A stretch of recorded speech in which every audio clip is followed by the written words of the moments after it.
Quilters Newsletter TV, the Quilters community, is brought to you by Husqvarna Viking, keeping the world sewing for over 140 years.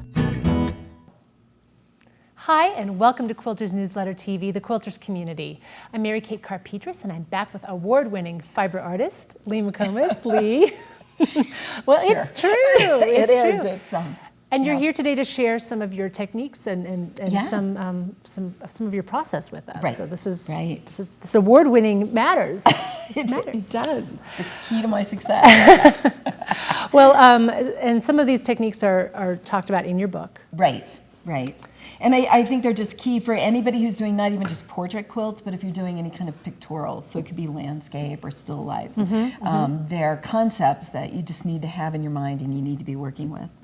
And we're going to be focusing today on value. Value. Okay. Yep. And value is light to dark. And when I was beginning to do these pictorial quilts, my husband is a painter. He was going to art school, and he said to me that I needed to understand value, that value is more important than color.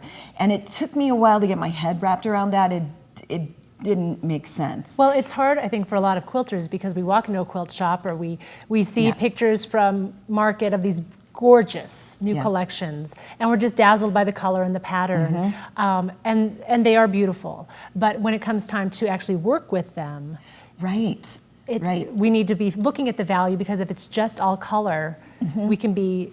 And if you get a lot of colors of the same purposes. value, you know, you put those together and you step back and it all blends together. Yeah. So you don't have a lot of clarification of the design and the shapes.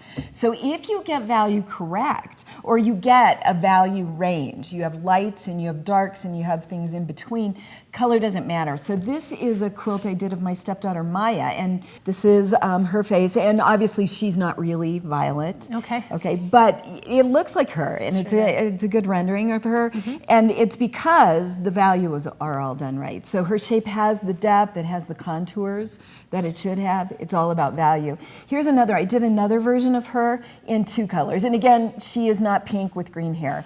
But it doesn't matter as long as you get the values correct. So when it still reads. So when I went to do her face, I cut these pieces out of the pinks or the red violets that we were going to use, and then for her hair, I just went and then chose greens. But again, it's 1, 2, 3, 4, and there is another little bit darker. Nope, I think I only went 4 values on that one, and I decided to make the very 5th value part of her face. So it was just a kind of an arbitrary decision. So the same thing with the pinks? There are 4 values of pinks? 1, 2, 3, 4, 5. Okay. So there's a 5. And I made the 5th. I see. The 5th one is right here along the edge. And this could have gone green. That was, you know, just decide one way or the other. So that's what I went with. And then this is that same portrait of her, but I like to thread paint. So you can see how I did that. And when I went to pick threads, it's the same thing. I choose my threads by values. So it goes from 1 down to 5, and then there's some very dark threads at the edge. Did you start with the fusible applique and then thread paint over it, or is this all thread painted? No, it was fusible applique. So this looked exactly like that second one until I put the thread over the top. And that's what I do for the quilts that I submit for competitions, my art quilts.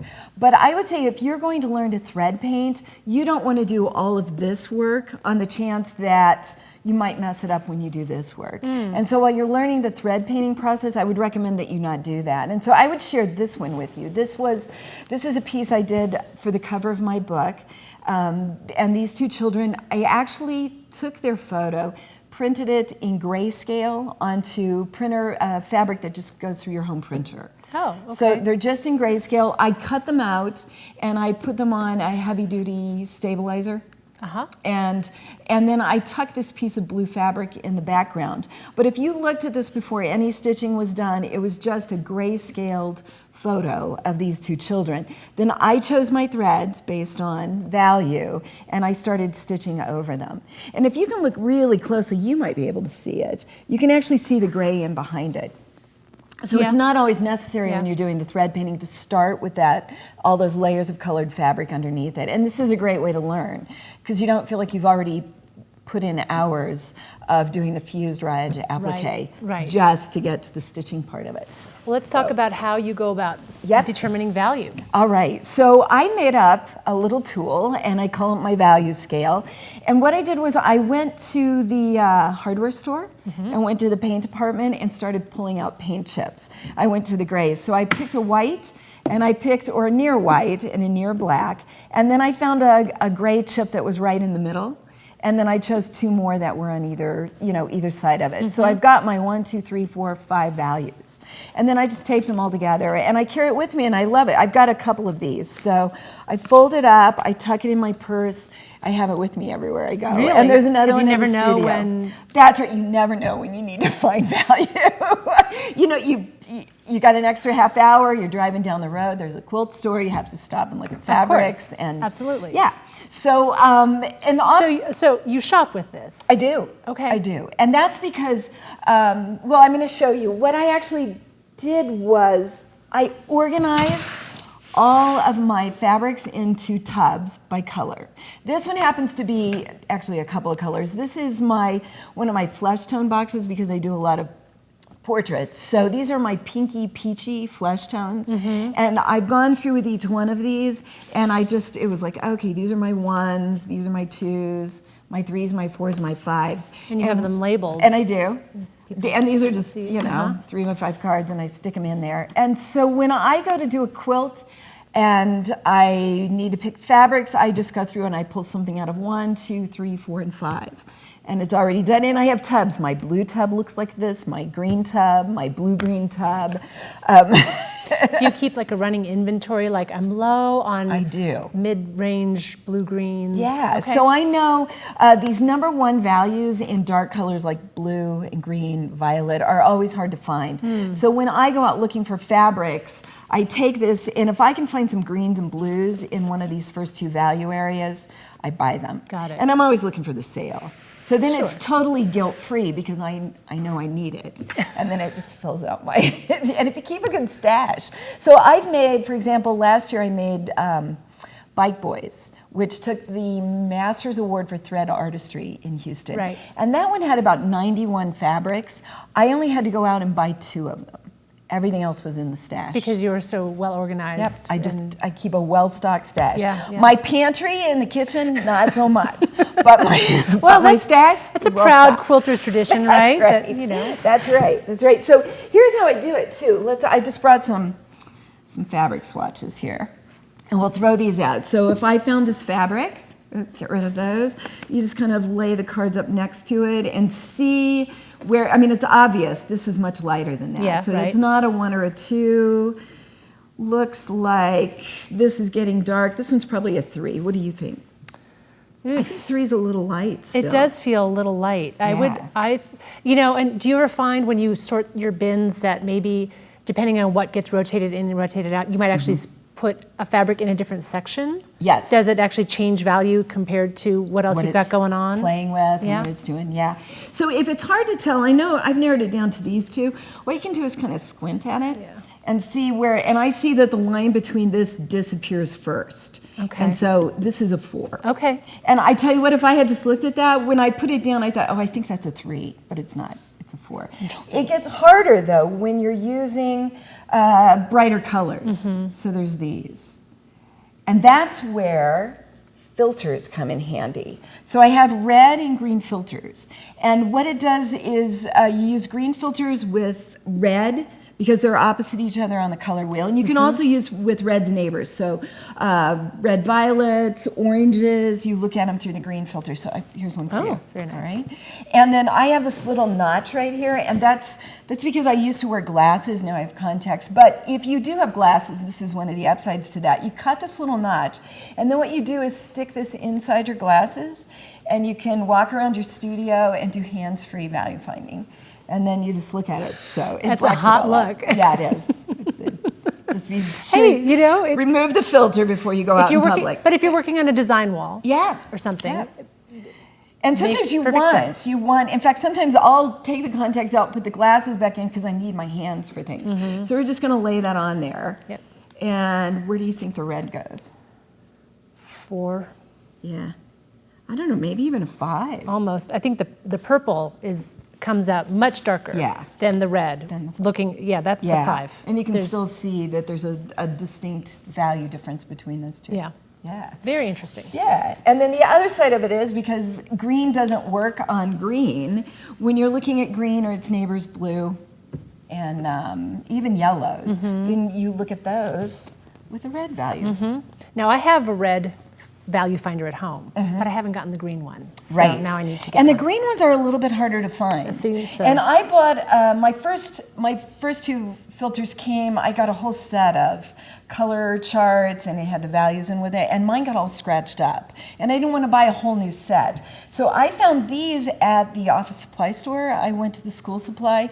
These were started, their original life was as 2-pocket folders in the school supply section. I was just wondering about that. It's not quite as clear. It's a little, a little more translucent than my original filters were, but it works. It works enough I can get rid of the color and look at it. Very interesting.